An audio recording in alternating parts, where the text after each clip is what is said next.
Bugün qəbizlik nə qədər zərərlidir, Samir bəy, ishal ondan da zərərlidir. İnsan 10 gün qaldı qəbiz vəziyyətdə, hamı bilir ki, zərərlidir, zəhər toksinlər sorulur bağırsaqdan qana, limfaya və onun əsəbi pozulur, həyatı pozulur, gərginlik yaranır, sinir sistemi qaydasında olunur. Həm də köp yaranır, narahatçılıq yaranır. Ancaq ishal zamanı 10 gün lazım deyil. Bir gün, 2 gün güclü ishal olanda insanın orqanizmində olan qiymətli nə var, hamısı xaricə çıxır. Kalium itirirsə demək nə olur? Əzələlərdə, skelet əzələlərində yığılmalar, qıcolmalar baş verir. Deyir, ay doktor, mən niyə yatanda mənim ayağım birdən qıc olur, deyir. Qışqırıram, gəlirlər mənim ayağımı, deyir, masaj edirlər. Ya özüm əlimi uzadıram bir təhəri, əlcək masaj edirəm ayağımın da o qıcolma açılsın. Orada mütləq mənada kalium çatışmır. Kalium niyə çatışmır? İshal zamanı xaric olur. İndi bir ikisini deyəcəm sizə.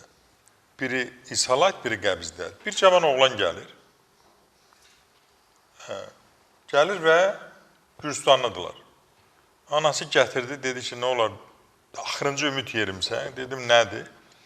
Deyir, bunu dilinə su dəyən kimi, dilinə qida dəyən kimi bu tualetə qaçır. İshal baş verir. Bir gündə nə qədər olar, deyir. Çox qəşəng, gözəl bir oğlandır. O qədər arıqdır ki, yediyi bu getmir axı, yediyi qalmır bədənində.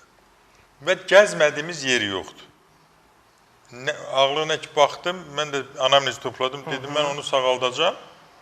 Özü də mədə-bağırsaq dərmandan istifadə eləmədən. Dedi, elə şey mi olur? Baxıram reseptlər, hamısı mədə-bağırsağa adlarını çəmirəm dərmanları. Və mən birinci gün getdi, ikinci gün semişdi, gəldilər ki, doktor, sən neynədin ki, bu dayandı? İndi mən neynədim? Mən burada ağıl lazımdır, məntiq lazımdır. Mən demirəm, mən ağıllıyam, təcrübə lazımdır. Bir adamın ki, dilinə su dəyən kimi qaçır, yeməkdə, hələ bu getməyib, hələ bağırsağa dəyməyib, mədəyə dəyməyib. Demək, onda neynəmək lazımdır? Demək, onda burada problem onun sinir sistemindədir. Mən onun sinir sistemini toxunan kimi, sakitləşdirən kimi məsələ həll oldu. And olsun Allah, indi gəlirlər, sevinçli, belə çox razı, yüksək səviyyədə.